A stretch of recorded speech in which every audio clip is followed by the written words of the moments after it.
This will be scene 6.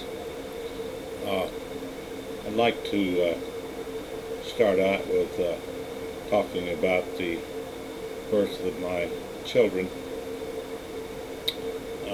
They all came early in the morning. When Gary was born in Niskayuna, New York, which is a small town adjacent to Schenectady,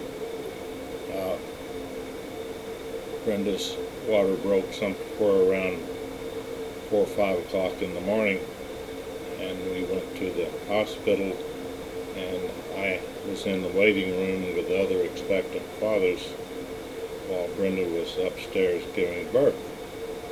And there were about 5 or 6 other fathers there anxiously awaiting, and one by one they got called up and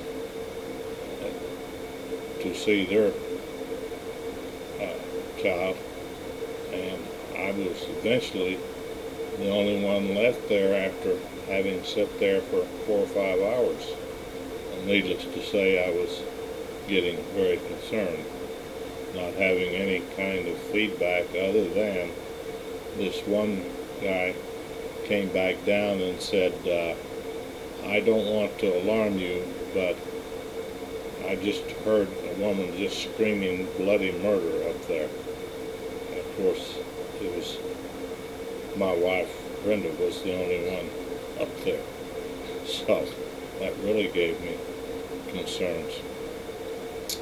But everything worked out fine, and so my next child was Tiffany, who was born in Louisville, Kentucky, and she came about 5 or 6 o'clock in the morning, and she came just shortly after I got Brenda to the hospital.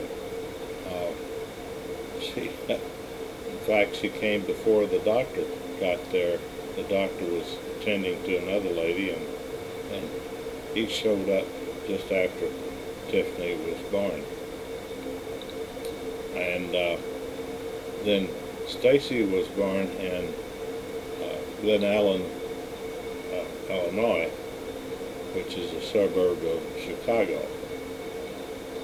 And she came at about 4 o'clock in the morning. She was the only one birth that I actually observed of the 3 kids. She was, I was there at the adjacent to the delivery room, and the doctor came out and said, would you like to observe the birth of your child? And I said, well, not really. Having experienced many births of cows and calves and pigs and so forth, I really didn't want to see Brenda suffer any. Well, he kept encouraging me to come in and watch the birth, and so I relented, and I'm glad I did watch it. It was delivered without too much trauma. Speaking of birth, I haven't mentioned that I had a sister, Helen. Helen was the first child of Mom and Dad's, and she died at a young age of nearly 4 years old.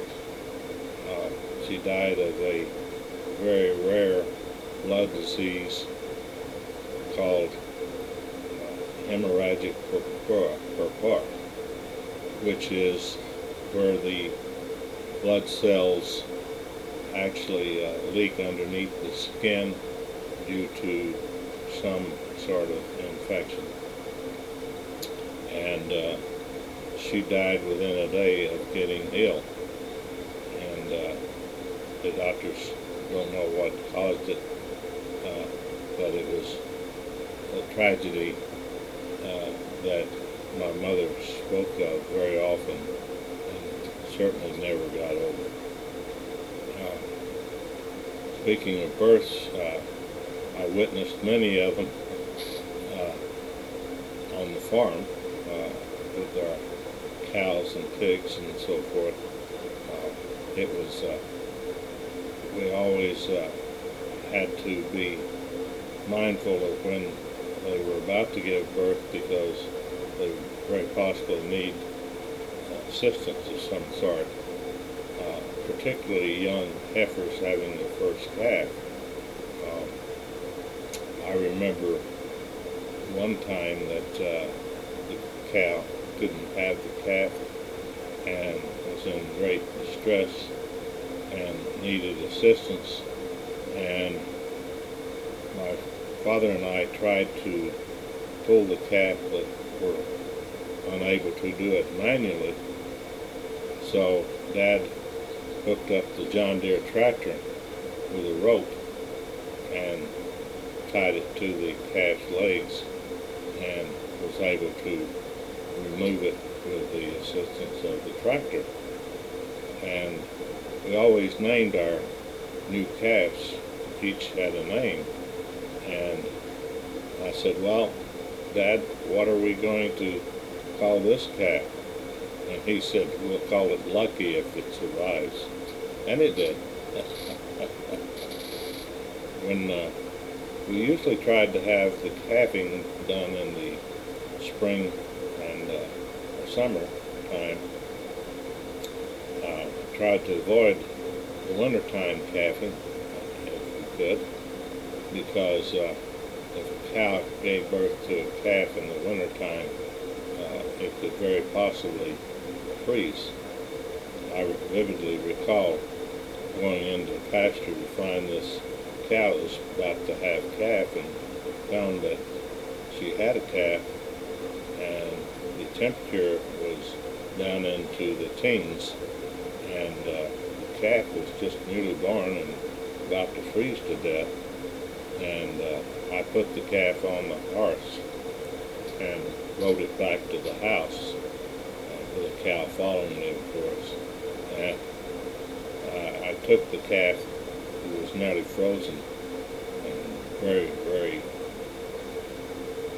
very close to death.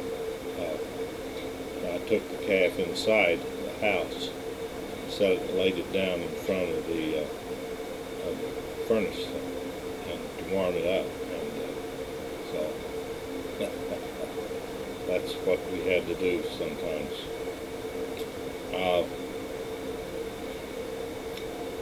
I think that pretty well covers what I want to cover in that area. So we'll conclude this scene.